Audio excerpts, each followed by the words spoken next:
Hello everybody, Evil Reg here, and welcome to my Spookytoberfest. This is my week 1 update. I've decided to do the Forge World special event Skin Wolf. I got the idea from Wobbostay's Spookytober last year.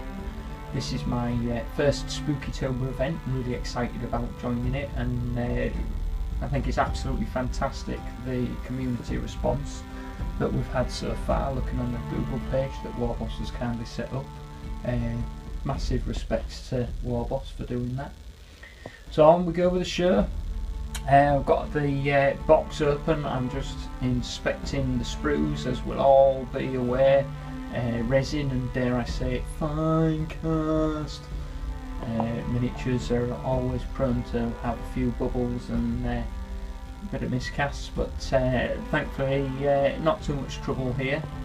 And so here we go, on with a bit of snippety snip snip snip. And all I'll say, I'm sure all of you are already aware, but when you're using clippers, especially on resin models, don't clip very close to the model itself.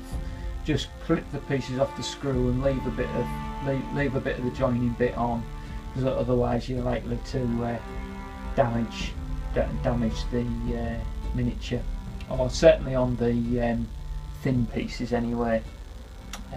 I think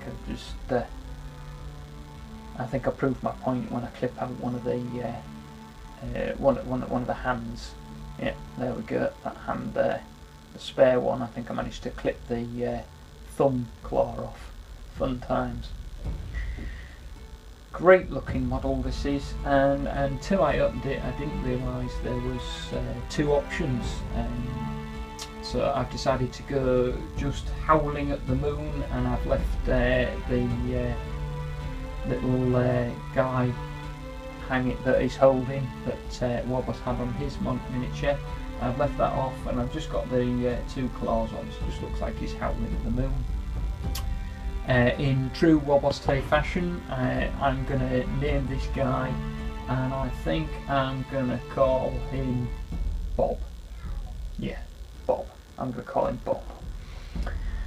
What I'm doing here is, when I stuck the middle base piece on, it didn't feel like it had a really strong connection, and I wanted to make sure that it's quite important this piece sticks to the base really well. And then moved on with a bit of gluing. I'm using Loctite super glue gel.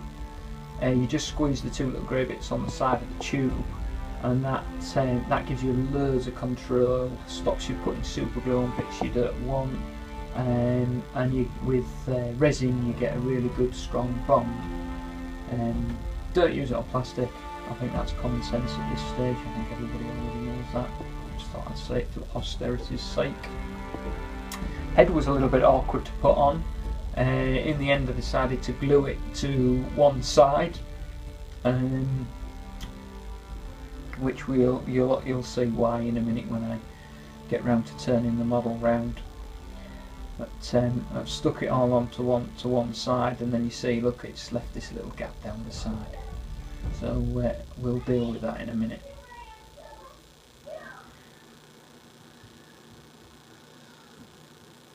I'll just stick these claws on now. These were fiddly. Be really careful when you're cleaning these up, because they are fiddly and they will break really easily. So I've used a little bit of Vallejo plastic putty. You could use green stuff. Liquid green stuff would probably be even better. My liquid green stuff isn't liquid anymore, it's kind of dried up a bit, so I use the plastic putty instead. Just put it on with plenty of water. You can make it nice and smooth, fill the gaps. The next stage, once that was dry, mount the model up on an old paint pot, and I'm using Vallejo's polyurethane surface primer. And all I'm doing is I'm just building up a thin layer of the primer all over the model and give it a nice once over. I'm not entirely sure that polyurethane primer is the best thing to be using on resin models, but it seems to be covering reasonably well, so I'll stick with it for now and see how we go.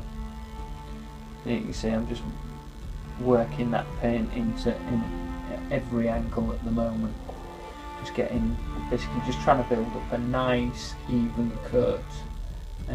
I've gone with a light grey primer. Still undecided as to what colours I'm going to do him, which is why I didn't go with the black. Also, the lighter colour allows me to see more of the detail. You can't actually tell I'm actually spraying it with anything at the moment. Just remembering to get underneath the loincloth, inside the mouth, up his butt crack, all the areas that you would generally miss with a quick blast. But if you get this stage right, it makes the whole job a lot easier all the way through. Thanks for watching. Look forward to reading everybody else's updates. Evil out.